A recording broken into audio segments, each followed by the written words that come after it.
Jean Stratton imagines a case in which an emergency arises and a person is faced with the choice of rescuing 10 frozen human embryos or 5 adult patients.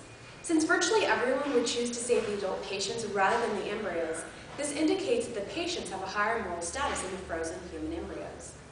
On the surface, this seems to make sense. After all, the pro-life case is that from fertilization, unborn human beings are morally equivalent to adults.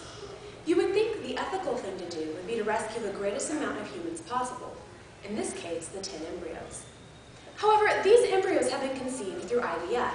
That means we have no idea what's going to happen to them.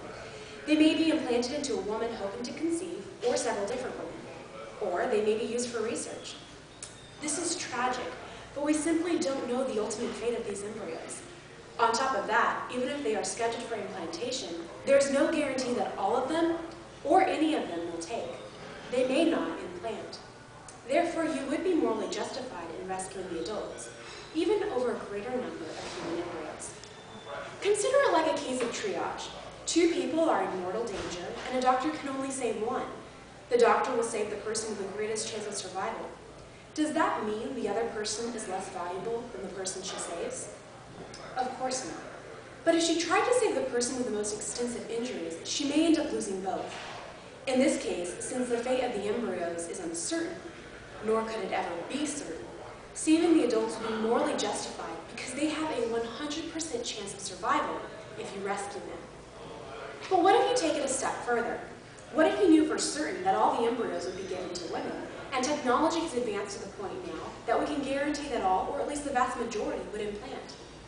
I would still not change my answer.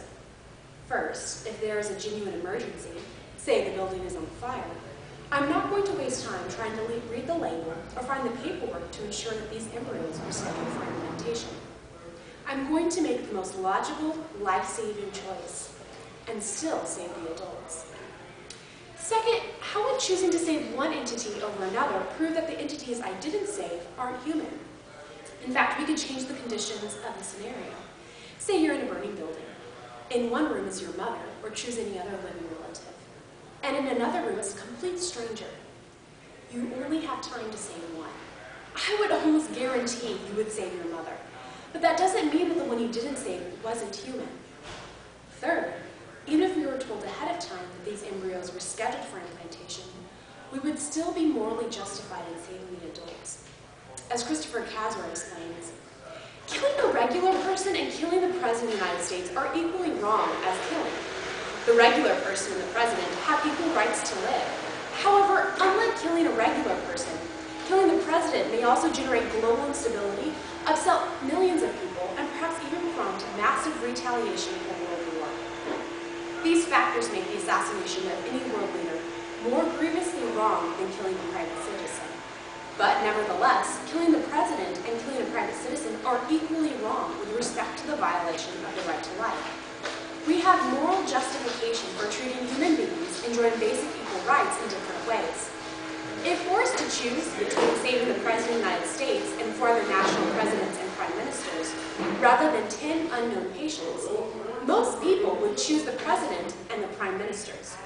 To choose to save presidents and prime ministers rather than plain persons is not a denial of the equal basic rights of those not saved, but rather a recognition that deaths of world leaders adversely affects many more people than the deaths of regular patients. Similarly, in virtue of the fact that the adult patients have received an investment from their parents in society in terms of education and upbringing, have future plans that would be thwarted, have responsibilities to discharge, and have strong relations with others, it makes sense to choose to save 5 adult persons rather than 10 frozen embryos. In choices about who to save, various circumstances can determine who is chosen without a denial of the fundamental equality of the human beings involved. The embryo rescue case doesn't show that human embryos lack basic rights. Pro-life advocate Scott Klusendorf notes, moral intuitions are important, but they're not infallible. We must examine them in light of reason. A little over a century ago, many whites thought it unthinkable that anyone would consider black slaves human beings. Thus, it's no stretch to imagine a proponent of slavery putting the following challenge to a northern abolitionist. Your barn is burning. You have the choice of saving a Negro slave or a white schoolboy. Which would you choose?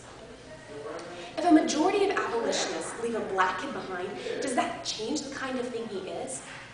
In other words, is the black slave non-human, even if a slavery abolitionist would leave him behind to save the white schoolboy?